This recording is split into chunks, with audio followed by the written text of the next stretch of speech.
চাইছো না কেন? যাক, একদম ঠিকঠাক এগোচ্ছে ব্যাপারটা। তুমি ঠিক কি বোঝার কথা বলছো একটু বলবে? তুমি বুঝছো না কেন? তুমি কোনো অপরাধ করনি।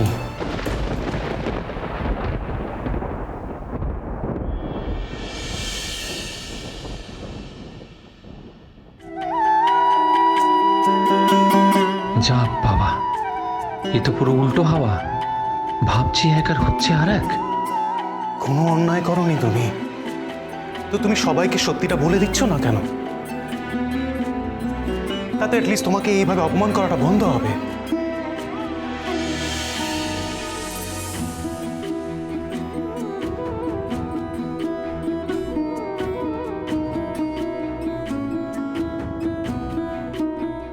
আমি কি করে সবাইকে বলবো? এখানে তো সব বাচ্চারা আছে, বিশেষ করে শীর্ষা আছে। আমি কি করে বলবো? বাচ্চারা, তোমরা বরং পাশের রুমে গিয়ে রিহার্সেল করো।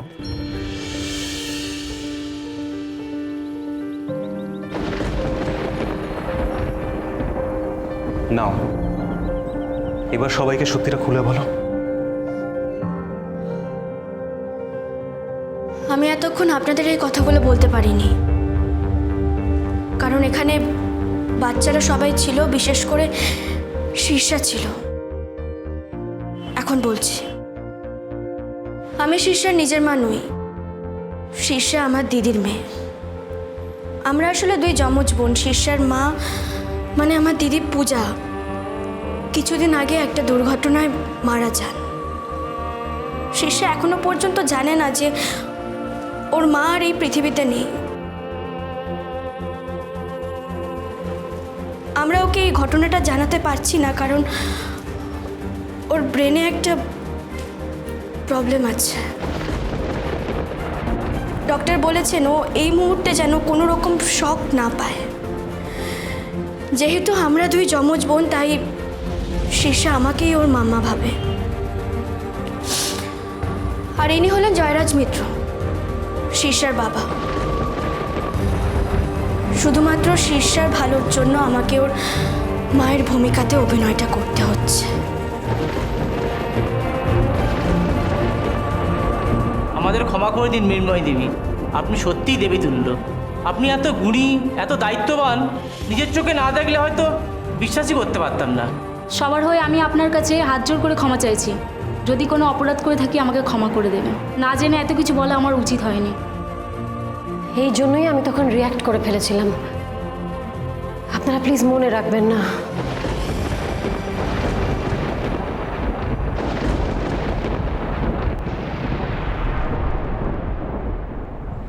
দেখলে তো দাদা ভাই, হাজার চেষ্টা করেও কিন্তু তুমি আমার ক্ষতি করতে পারলে না। ভগবান আছেন জানো তো। রাখ তোর ভগবান। তোর ভগবানকে আমি মানি না। আমি দেখব শেষ পর্যন্ত তোর ভগবান তোকে কিভাবে বাঁচায়। মৃন্ময় দেবী, আপনার কাছে আমার একটা রিকোয়েস্ট আছে। আপনি যদি আমাদের স্কুলের জন্য একটা মূর্তি তৈরি করে দেন, ছোট হলেও চলবে।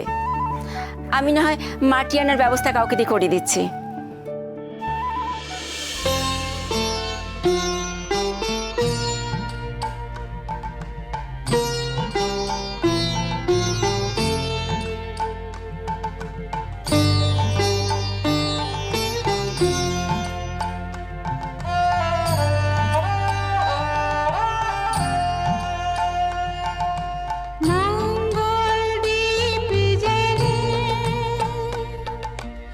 অন্ধ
খুব সুন্দর।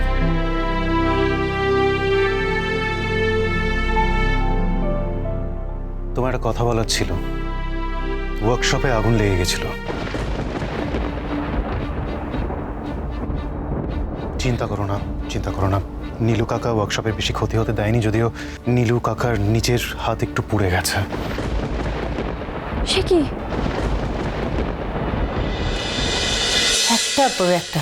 একটার পর একটা ঝামেলা চলছে। রাধা মাধব আমাদের কি শান্তিতে থাকতে দেবে না? আচ্ছা বলতো, লোকগুলো ওয়ার্কশপ বাড়িতে ভাঙচুর করলো, এখন নাকি আবার আগুন। মা তুমি একটু শান্ত হও, ওরা তো সামলে নেবে। কি করে শান্ত হবো বলতো? সোম তো এখনো এলো না। ও ফোন করেছিল, ও বোধহয় আবিরের স্কুলে যাবে, ওখান থেকে মিনুদের নিয়ে একবারে ব্যাক করবে। আমার কি মনে হয় জানেন দিদি, আমাদের মেয়ের অনেক শত্রু হয়েছে, ওরা ওর ক্ষতি করতে চাইছে। কিন্তু কেন এরকম হবে? আমাদের মিনু তো কোনোদিন কারোর ক্ষতি করেনি। সেটা যদি সকলে বুঝতো তাহলে পৃথিবীটা আরো অনেক সুন্দর হতো। আমি ঠাকুরমশাইকে ডেকে পাঠাবো, বাড়িতে একটা পুজো করাবো, তাতে যদি ফাড়া কাটে। ওমা, ওই তো এসে গেছে।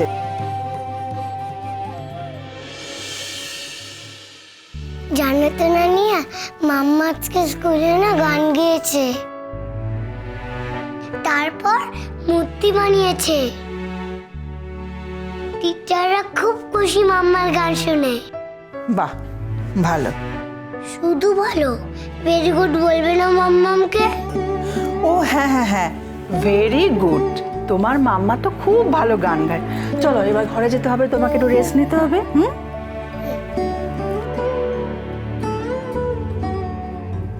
পিপি, আজ আমরা ফিশ কবিরাজি খাবো না? আজ? হ্যাঁ, না মানে দোকানটা তো বন্ধ আছে, যেদিন খুলবে সেদিন নিয়ে যাবো। ঠিক আছে, যাও তুমি রেস্ট নাও। চলো চলো চলো চলো, আমরা ঘরে যাই, চলো। আচ্ছা বড় মা, শুনেছো ওয়ার্কশপে কি হয়েছে? সোম, তুই যে গেলি আর কোনো খবরই জানালি না। সে তো দিদিভাইকে আমি ফোন করেছিলাম। ওয়ার্কশপ থেকে সোজা শীর্ষা স্কুলে গিয়ে আমি মিনুকে খবরটা দিলাম।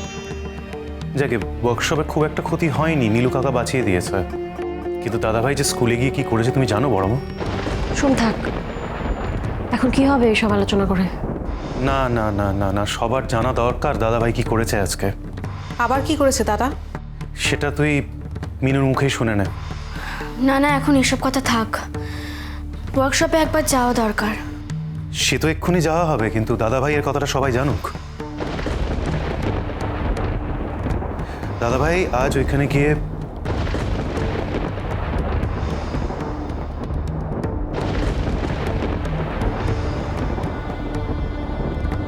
সোম প্লিজ, আমার খুব অস্বস্তি হচ্ছে, প্লিজ এসব কথা থাক এখন।